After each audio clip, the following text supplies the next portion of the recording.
Hi, I'm Anna. You're watching Sex and Sensibilities. This episode is brought to you by the DKT Philippines Foundation.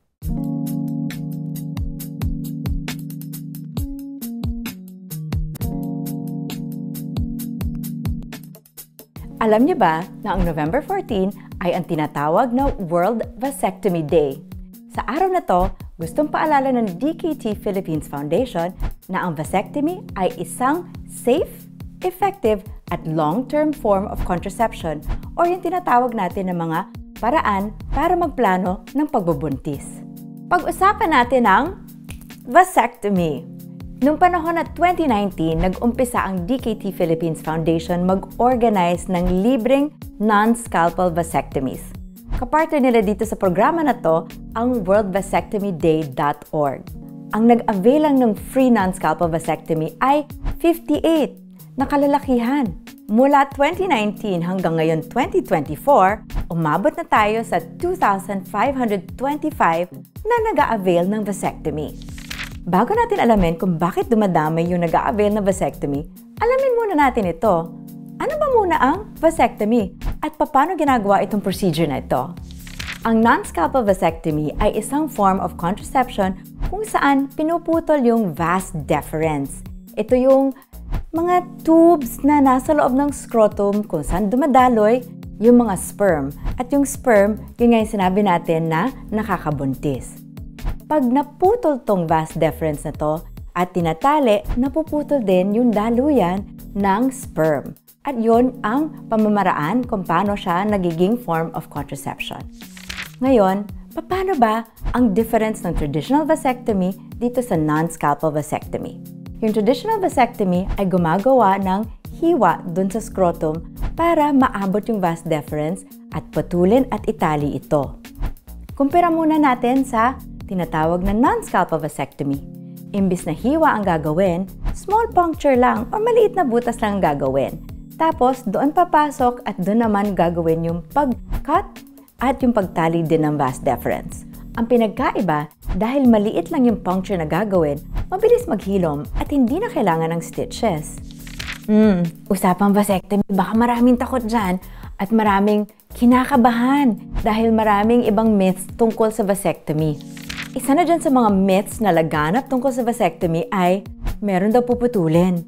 At kaya daw, iikli ang ari ng lalaki? Relax tayo dyan. Walang puputulin sa penis or sa ari ng lalaki. Sinabi nga natin kanina na ang puputulin lang ay yung vas deferens, yung nasa loob ng scrotum. So walang puputulin, walang babawasan at hindi mababawasan ang iyong pagkalalaki. May isa pang nagsabi, hindi na raw titigasan. Bakit? Ang nagbibigay ng erection ay yung pagdaloy ng dugo dun sa veins na nasa penis. Ang penis na tumitigas ay napupuno ng blood flow. So wala naman tayong puputulin dun sa mga veins na yon, kaya wala rin mapuputol ng dugo na dadaloy dun sa penis. So titigas pa rin yan. Tuloy-tuloy lang ang mga erections. Meron din kinakabahan dyan or nagdududa. Baka daw hindi 100% effective yung non-scalpel vasectomy as a contraceptive procedure. Teka lang, besh. Ganito. Wala naman talagang 100% sure na contraceptive method. Pero ang procedure na to ay tumataginting sa 99.95% effective. Okay na rin yun, di ba? Pero babala lang. Pagkatapos ng procedure, huwag muna magtalik ng walang condom or walang ginagamit na contraceptive pills for 3 months. Kasi meron pa rin naiipon na similya dun sa vas deferens. Kailangan muna maubos yun. Kumbaga may inventoryo na nakatira pa doon, kailangan ubusin. Hindi ka na raw lalabasan. Teka, relax din tayo dyan. Okay, kalma. Lalabasan ka pa rin.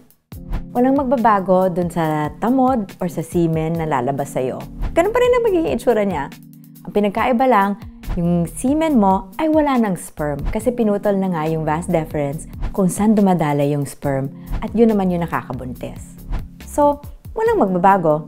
Actually, magiging mas pleasurable pa nga ang sex kasi hindi niya na kailangang mag-alala na baka mabuntis na wala pa sa plano. Ngayon, alam na natin kung ano yung non-scalpel vasectomy. Pag-usapan naman natin yung mga benepisyo nito. Daming kagandahan, di ba? Unang-una na doon yung mabilis yung recovery time. Kasi nga, small puncture lang ang gagawin at hindi kailangan ng stitches. Pangalawa, mababa din yung risk of complications kasi very non-invasive yung procedure.